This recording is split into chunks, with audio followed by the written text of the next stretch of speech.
It might seem a little bit perverse to talk about the Brazilian goalkeeper, but if they're going to win this, as much as they're good at one end, they need to be good defensively. And Alisson was in fantastic form tonight. He was, and I always think it's incredible when a goalkeeper doesn't really have to do anything in the first half and then comes out with an incredible save. You know, he's sort of cold, hadn't had anything to do in the first half, and then he does this, an incredible save. You know, a great shot from Hwang. But look at that save. You know, top hand. And you got to remember as well, he's keeping out Edison, who's the Man City goalkeeper. You're two of the probably number one goalkeepers in the world. You know, Brazil have got those to choose from, and this is why really he's keeping Edison out, because of these types of saves. And this is the professionalism, isn't it, Roy? You're 4-0 up, but your goalkeeper he's the one player really not interested in easy. Yeah, he'll be disappointed with this. Listen, he can't do much with this. I think there's a couple of deflections along the way, but he'll be disappointed. But he'll still be, in terms of the saves he made. Nice gesture coming off there, but again, we've said it many times before, an outstanding goalkeeper. Yeah, Weberton coming on means that all 26 of the Brazilian players have actually taken to the field in this World Cup. We talked about that marriage of work rate and skill before the game. We saw it today, didn't we? Again. Yeah, it's very easy to point out all the things they've done correct, and that first half, most of it was. But the hard yards is sometimes a thing that the really talented, skillful players don't always buy into. But they were doing that. You know, in the first half, they were hunting it together. As I said, even Neymar, you know, his attitude at times is questionable. Look at this, three of them come to hunt that ball down. That guy gets fouled eventually, but they show an appetite. And that's at 4-0. You see an appetite which to win the ball back into the hard yards, which you don't always get from the silky players. That's only the second goal they've conceded in the tournament. You know, so. That starts from the front, as we showed, you know, early on in the show with Carlson, and you know we've showed there the collective pressing to get the ball back and then express themselves. Richarlison did it again this evening, didn't he? Again, the two sides of the game. You need to get in this team with the level of competition for places. Well, that what makes a great team. Of course, is when you're out of possession, what you can, because you've got the talent, and we've seen it tonight. It was great. It was a joy to watch it live. And this goal is just, again, I love the fact it's. South Korea couldn't get the second win, but Brazil, two centre-halves connecting, first touch. I'd watch this all day. That's a poor header. Roy, that's a poor header. They couldn't get up to speed. They couldn't get going the first half. Again, they were 2-0 down after 15 minutes, no way back. But the first touch, the speed of the passing, it's just so, they make it look so simple, but it's not. Even the way that this pass has come to the first time, that's a centre half. Striker, love it. Honestly, I'd watch that all day. Fantastic. Are you content now to see and say that they're favourites? Yeah, but I think for the other big teams, I think for England watching that tonight, they'll be saying to themselves, well, we'd be a very different team to what Korea were. Korea played with a naivety which was beyond belief at this stage in the World Cup. They really did. What kind of game did they think they were going to get against Brazil tonight, other than Brazil that want to get on the front foot, they want to show how clever they are. Get into the game. Half an hour clean sheet, 25 minutes clean sheet, and see where the game's taking you. But from minute one, they thought we'll take Brazil on a slugfest. There was always going to be just one winner. It was naive. I mean, they left two up right at the start, didn't they? You were all saying, what are they doing here? Naive in the extreme. Yeah, it was too much for them. But again, listen, it's easy when you're sitting there. They stuck at it the second half. Okay, Brazil switched off and they're getting ready for the next game. But they stuck at it, they got a goal, and they took something out of the second half. You give them a little bit of credit for that. I actually think, you know, South Korea scored in the final added minutes in the last game. I think the emotion of all of that, a lot of them were crying, they were really emotional after the last game. Maybe that they brought that into this game. They couldn't really focus and get their heads on in terms of tactically what they needed to do to stop Brazil. Because it was very emotional, you know, the last game, and credit to them. But the first half, you know, they to set up like that against Brazil, they were really asking for it. But second half, and they got a goal. The World Cup pot then is getting bigger. Here is how you can go and win it.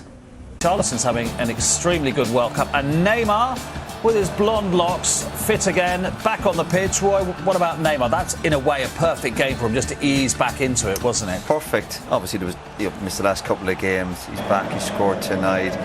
He's had his hair cut. He's dancing well. The feel-good factors there.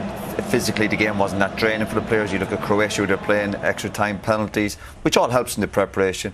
But again, the feel-good factors there. They're enjoying their football. They're scoring goals. We saw in the first half how brilliant they are. Huge goal threat. Croatia do well to stop them. Is that the way you think it'll go with Brazil going forward? Neymar very much floats, and Paquetá and Casemiro, well, they clearly don't keep the back door locked, because Paquetá's quite an attacking player as well. But do you imagine that's how those three will operate? Yeah, and I think, you know, Rafinha and Vinicius Jr. on either side of Richarlison, that seems like a settled front three. Rafinha's got to be disappointed he hasn't scored tonight. You know, he's just paying me with high-scoring games if he didn't score as a striker. But he's had some really good chances, so it'll be interesting to see if Brazil change out Rafinha, maybe bring in Martinelli. But Neymar in that sort of 10 role, it's almost like a free role, and he joins in and you know, does his stuff and expresses himself. When they all play together and connect together, it's a joy to watch. You can't tether Neymar. You don't want to tether Neymar, do you? Say that again. You don't want to tether Neymar, do you? You want to let him go? I want to see more from him. He's got incredible ability. He was heir apparent to the throne of Messi and Ronaldo, but he's not picked the baton up for me. I'm not sitting here saying he's not an extremely talented man. There's things about him that are easy on the eye. I just find it slightly frustrating that, you know, when it's going well for him, he wants to show how clever he is all the time and make it look that it's very easy for him. I'm not being a killjoy, because some of the football tonight was fabulous, but you know, I'm thinking, and he'd be the exact same if he was out there. You would have emptied him tonight, some of his antics with his showboating, but he is great on the eye for some people. Up against Croatia, World Cup finalists, of course, last time, and they've had a magnificent generation, and they're still going midfield. Kovacic, Modric, Brozovic, Perisic, are they their third oldest squad? Would that worry you ahead of the Brazil Well, they game? won't be overawed going into play Brazil, like I think the Koreans were tonight. It was one of two things: they were completely overawed, or their game plan was just a total shambles. I mean, they tried to win it from minute one. I think Croatia, as you said, an experienced team, will be a very different game. I expect them to start off cautiously, see where the game takes you. If you concede one, still stay tight. You know, don't go chasing it.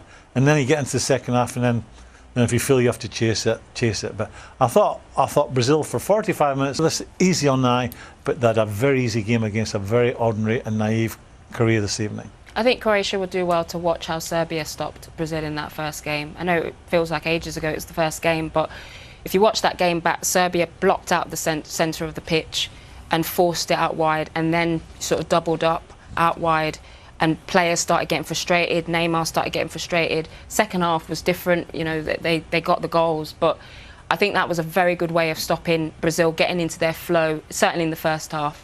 Croatia certainly won't be so open, obviously, as we've seen tonight, but they'll be up for the fight. These are spirited lads and huge experience, and again, what Graham said, they won't be overawed. But you just think player per player, momentum with Brazil, you know, as I said, it'll be hard to stop them. Choreographed celebrations, maybe a little bit Mickey-taking as well. And Graham asked us at the start of the game why Brazil were favourites for the World Cup. Maybe we now know. Jogo bonito, is it? The beautiful game. I mean, if you had said to Brazil, how do you want Korea to play tonight? It's exactly like that. Let's make it a slugfest. Let's take Brazil on and try not to score them. They've been an absolute shambles, Korea. I mean, they've been fabulous, Brazil, on the front foot, great individual skills, a couple of great goals, collective goals, but it's just been way too easy. I mean, it could be 7 or 8. I can't believe what I'm watching, really. Obviously, brilliant from Brazil. It's a lovely finish there. Fantastic, a great start to the game, the first few minutes. South Korea all over the place. Look, I've never seen so much dance. It's like watching Strictly. I just can't believe what I'm watching. I really can't. Brazil, fantastic. South Korea, my goodness, I can't believe what I'm watching. I love it. I think we're at a Brazilian party. You know, this is why Brazil are the favourites. This is part of their personality, their flair. But South Korea have made it easy. You know, they're playing 3v3 at the back. If they've done any studying, they would have seen how Serbia set up against them in the first game. This is the penalty incident. I do think he's a penalty. That must have really hurt Richarlison, eh? Yeah. Someone kicking his studs. Jung-woo Jung, but there's no way that's going to get overturned, because he's clearly the defender has kicked him. But look at this penalty. What's this? I mean, Lewandowski did this yesterday. It's just it's personality. You know, you can say, oh, you know, they're not respecting South Korea, but I think that Neymar would have done that against most teams. It's just they're enjoying themselves out there. It's a party. This is the team goal of the championship coming up, isn't it? 3-0. This is two centre halves and Yes.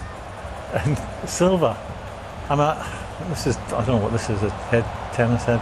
I don't know. So that's Marquinhos So one this centre is half. Marquinhos That's back to Thiago Silva. And the first time pass from Silva is just a delight. You know, he pings it. It's a great first touch from Richarlison. Watch this. It ends up Marquinhos here, and he pings it. This is a ping pass. Look, ping. Great first touch from Richarlison's Richarlison. confidence is through the roof, isn't it? Unbelievable. That's what happens. And the weight of the pass is fantastic from a central defender. And again, he's running, obviously a great run. Lovely. Again, it's the first touch. And he's in on goals. Lovely. So simple but brilliant. See the weight on the pass. Sorry, the weight on the pass from Marquinhos. Haven't got a bit of dad dancing in there as well. It tells Richarlison the ball's not for me, and he gets it eventually off Silva. I think you've got a debate now out of what's the best goal that Richarlison I thought you scored. said the best dance. No, best dance. Well, one's a brilliant goal, the really volley love it, against Roy. Serbia, and that's just a fabulous team Yeah, goal, isn't I mean, it? So two What do goals you of want? tournaments so far. But But this, look- yeah, Sorry. Go on. this is where I think South Korea are just, they need to figure out in the second half how they're just going to keep the score down. But this is an amazing volley from Paqueta, great little dink from Vinicius Jr. But South Korea have got. Is this Mickey taking now? No, I don't like this. I know, and he's made the point about culture and it's the way, but I think that's really disrespecting the opposition. Well, because it's 4-0, because they're doing it every It's four, time. and they're doing it every time. I don't mind the first kind of jig, whatever they're doing. It's the one after that, and then the manager getting involved with it. I'm not happy with it. I don't think it's good at all. I mean, Disrespecting. that goal was in the 36th minute, and there were 3 more very good chances. So whatever South Korea are trying to do, they're not doing I it. don't know what Paulo Bento, the Portuguese coach, has told them. I'm not sure what the game plan was. Looking at it from early on, it was, we can take this team on in an open game of football. What a mistake that is. They've got punished, and it could be really embarrassing. Yeah, absolutely. Serbia set up against them in the first game brilliantly. Brazil were very, very frustrated in the first game. They set up in a block. Serbia made Brazil go on the outside. South Korea clearly haven't watched that game because they've just let Brazil run through them pretty much.